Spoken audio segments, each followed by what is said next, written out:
غلام محی الدین صاحب، دیگر مجلس قائدین، بزرگوں، نوجوان ساتھیوں، حضرات، آج کا جلسہ انتخابی جلسہ ہے اور مجلس اتحاد المسلمین سال کے 12 مہینے آپ کے بیچ میں آ کر کام کرتی ہے اور اس کے بعد آپ کے اعتماد کو حاصل کرتی ہے اور اس کے بعد آپ کے ووٹ حاصل کرتی ہے۔ تو سال کے 12 مہینے مجلس اتحاد المسلمین جیسے کہ میں نے کہا کہ کام کرتی ہے، تو انتخابات کا دور آ چکا ہے اور پارلیمنٹ کا ہندوستان کے جمہوریت کا سب سے بڑا الیکشن ہونے والا ہے۔ حیدرآباد پارلیمنٹ سے بیرسٹر اسد الدین اویسی صاحب مجلس اتحاد المسلمین کے امیدوار ہے۔ 4 مرتبہ مجلس اتحاد المسلمین کے امیدوار کی حیثیت سے، رکن پارلیمنٹ کی حیثیت سے صدر مجلس یہاں سے کامیابی حاصل کیے ہیں اور لگاتار پارلیمنٹ کے اندر کئی سوالات اٹھاتے ہیں ایمانداری، دیانتداری کے ساتھ۔ بیرسٹر صاحب جب پارلیمنٹ میں ٹھہرتے ہیں تو کسی کی ماں نہیں جنی کہ بیرسٹر صاحب کے سامنے کچھ کہے۔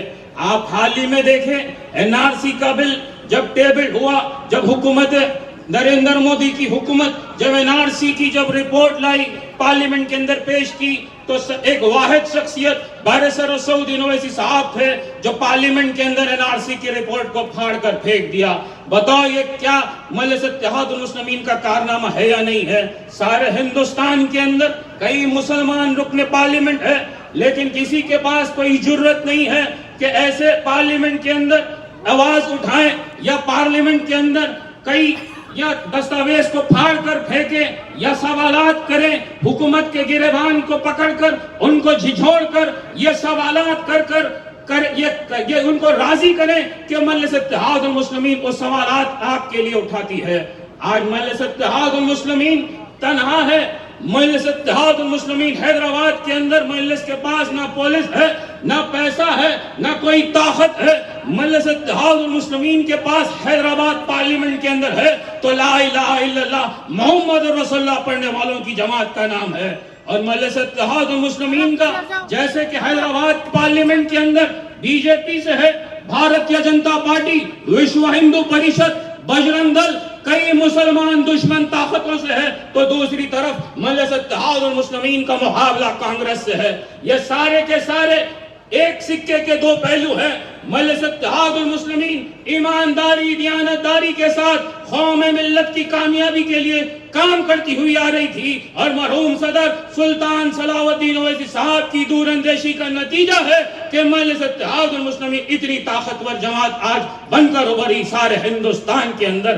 اور لوگ آج یہ چاہ رہے ہیں کہ بیرسٹر صاحب کو بلا کر یہ چاہ رہے ہیں کہ لوگ مجلس اتحاد المسلمین کے صدر ہر وہ ہندوستان کے کونے کونے میں مجلس کا پرچم لے رہا ہے۔ تو مجلس اتحاد المسلمین کو یہ احمقوں کہتے ہیں کہ ہم BJP کے بھارتیہ جنتا پارٹی کے ایجنٹ ہیں۔ ارے میرے بھائی، مجلس اتحاد المسلمین ہر وہ شعبے میں جب میں کہا تھا کام کر رہی ہے۔ جو عشرہ جہاں کی موت ہوئی جب کانگریس اقتدار میں تھی، مہاراشٹر حکومت میں یا ہندوستان کی حکومت میں کانگریس اقتدار میں تھی، جب بھی بیرسٹر اسد الدین اویسی صاحب ایک واحد ممبر آف پارلیمنٹ تھے جو عشرہ جہاں کی جنازہ میں شریک ہوئے۔ بتاؤ یہ مجلس کا کارنامہ ہے یا نہیں ہے؟ اس کے بعد جب پیلو خان کا موت ہوا، پیلو خان کا جب اتر پردیش کے اندر پیلو خان کو شہید کیا گیا، اگر اس کی آواز پارلیمنٹ کے اندر گونجتی تھی، اگر کسی نے اس کی آواز اٹھائی تو بیرسٹر اسد الدین اویسی صاحب نے اٹھائی۔ بتاؤ یہ مجلس کا کارنامہ ہے یا نہیں ہے؟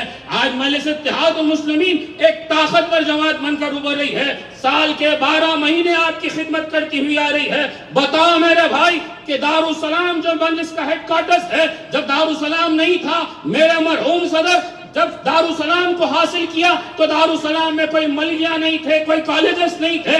آج مجلس کے پاس اتنے سارے اساتذہ جات ہیں، تو بتاؤ کون سی دوسری جماعت کے پاس اتنے بڑے اساتذہ جات ہیں؟ کیا بینک ہے کوئی جماعت کے پاس؟ دارالسلام کارپوریٹو بینک مجلس اتحاد المسلمین کا ہے۔ بتاؤ یہ مجلس کا کارنامہ ہے یا نہیں ہے؟ ارے تعلیمی میدان میں کئی کالجز مجلس کے پاس ہے، ITI ہے، نرس کالج آف نرسنگ ہے، MBA ہے، میڈیکل کالج ہے، انجینئرنگ کالج ہے۔ کئی اور دوسرے ادارے ہیں، کیا یہ کارنامہ مجلس اتحاد المسلمین کا ہے یا نہیں ہے؟ دو دواخانے مجلس کے بعد ہے، اسرا ہاسپٹل اور اویسی ہاسپٹل، بتاؤ یہ مجلس کا کارنامہ ہے؟ سارے ہندوستان کے اندر کوئی دوسری جماعت کا اتنا بڑا اثاثہ نہیں ہے، اتنے دواخانے نہیں ہیں، اتنے تعلیمی ادارے نہیں ہیں۔ ارے حد تو یہ ہو گئی، کوئی سیاسی جماعت کے پاس اپنا ذاتی دفتر بھی نہیں ہے، بتاؤ یہ کارنامہ مجلس اتحاد المسلمین کا ہے یا نہیں ہے؟ آج مسلمانوں میں تفرقہ پیدا کر یہ کوشش کی جا رہی ہے کہ صدر مجلس اتحاد المسلمین کو شکست دینے کی سازش کی جا رہی ہے۔ ارے احمد خان مجلس حیدرآباد سے جیت چکی ہے الحمدللہ۔ صدر مجلس اسد الدین اویسی صاحب، اکبر الدین اویسی صاحب بھاری اکثریت سے جتانا چاہتے ہیں مجلس کو حیدرآباد کے اندر۔ یہ آپ پر لازم ہے کہ حیدرآباد کے اندر 5 لاکھ سے زیادہ مجلس اتحاد المسلمین کو کامیاب کرانا آپ پر لازم ہے، کیونکہ حیدرآباد کیا پورے ہندوستان کی نظریں نریندر مودی کی حکومت پر یا راہل گاندھی کی جماعت پر نہیں ہے، آپ پر ہے، حیدرآباد پر ہے۔ ارے سمجھو میرے بھائیوں، آج حیدرآباد کے اندر R S S V H P کی ایک طاقتور عورت کو ہمارے یہاں پر بی جے پی کے امیدوار کو بنا کر یہاں پر بھیجا ہے۔ کیوں بنائے؟ کیونکہ یہاں پر وہ نہیں چاہتے کہ بارسٹر صاحب یہاں سے جیتے۔ ارے سمجھو میرے بھائی، مجلس اتحاد المسلمین کے ایم ایل اے دن رات محنت کر رہے ہیں۔ کاروان کے اندر کوثر محی الدین صاحب لاکھوں کروڑوں کا بجٹ حاصل کیے حکومت سے لڑ کر جھگڑ کر۔ یہ کیا یہ کارنامہ ہے یا نہیں ہے؟ ارے ہمارے کارپوریٹرز لڑ رہے ہیں، جھگڑ رہے ہیں آپ کے لیے، اور مجلس اتحاد المسلمین قوم کے لیے کام کرتی ہوئی آ رہی ہے۔ ارے آج جب بارسٹر صاحب کی ہدایت پر میں بہار کے اندر گیا، سیمانچل کے اندر الیکشن میں جب مجلس حصہ لی تھی بہادر گنج کے اندر، بارسٹر صاحب نے